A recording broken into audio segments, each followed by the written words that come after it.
ഇന്നത്തെ സ്പെഷ്യൽ ഒരു ചക്ക വേവിച്ചതിൻ്റെ റെസിപ്പിയാണ്. ബീഫ് കറി കൂടെ ഉണ്ടെങ്കിൽ ഒരു അടിപൊളി ടേസ്റ്റാണ്. എല്ലാവരും ഒന്ന് ട്രൈ ചെയ്ത് നോക്കണം. അതിനുവേണ്ടി നമുക്ക് ആദ്യം അത്യാവശ്യം മൂപ്പായ ഒരു ചക്ക ചെറുതായി കട്ട് ചെയ്തെടുത്തിട്ടുണ്ട്. അതിലേക്ക് ഒരു 6-7 ചക്കക്കുരു കൂടെ ക്ലീൻ ചെയ്ത് ചേർത്ത് കൊടുത്തിട്ടുണ്ട്.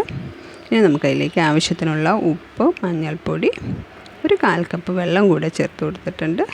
ചേർത്ത് നല്ലപോലെ ഒന്ന് മിക്സ് ചെയ്ത് കൊടുക്കാം. നന്നായിട്ടൊന്ന് ഇളക്കി യോജിപ്പിച്ച് കൊടുത്ത ശേഷം നമുക്ക് കുക്കറിൽ ഒരു വിസിൽ വരുന്നവരെ വെയിറ്റ് ചെയ്യാം.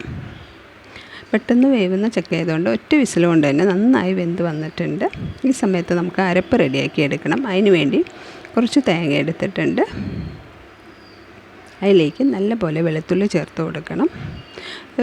ഒരു ചെറിയ ഉള്ളി ഒരു 3 ചേർത്ത് കൊടുത്തിട്ടുണ്ട്. കുറച്ച് പച്ചമുളക് അത് എരിവിനനുസരിച്ച് ചേർത്ത് കൊടുക്കാവുന്നതാണ്. കുറച്ച് ജീരകം കൂടെ ചേർത്ത് കൊടുക്കുന്നുണ്ട്. ജസ്റ്റ് ഒന്ന് ചതച്ചെടുക്കാം. ഇപ്പം നമ്മുടെ ചക്ക നന്നായിട്ട് വെന്ത് വന്നിട്ടുണ്ട്. നല്ലപോലെ ഒന്ന് ഇളക്കി യോജിപ്പിച്ച് കൊടുക്കാം. നന്നായി വെന്ത് വന്നിട്ടുണ്ട്. ഇളക്കുമ്പോൾ തന്നെ നന്നായിട്ടൊന്ന് ഉടഞ്ഞു വരുന്നുണ്ട്. ഇനി ഇതിലേക്ക് നമുക്ക് അരപ്പ് ചേർത്ത് കൊടുക്കണം. അരപ്പ് ചേർത്ത് കൊടുത്ത് നല്ലപോലെ ഒന്ന് മിക്സ് ചെയ്ത് കൊടുക്കാം.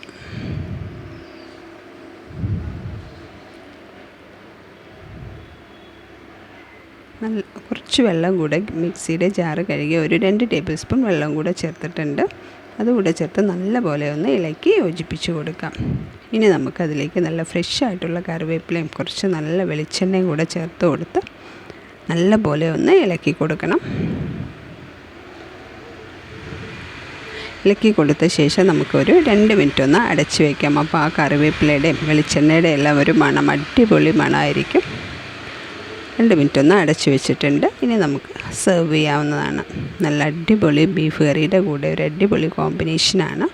എല്ലാവരും ഒന്ന് ട്രൈ ചെയ്ത് നോക്കണം. വീഡിയോ ഇഷ്ടമായാൽ ലൈക്ക് ചെയ്യാനും ഷെയർ ചെയ്യാനും സബ്സ്ക്രൈബ് ചെയ്യാനും മറക്കരുത്. Thank you.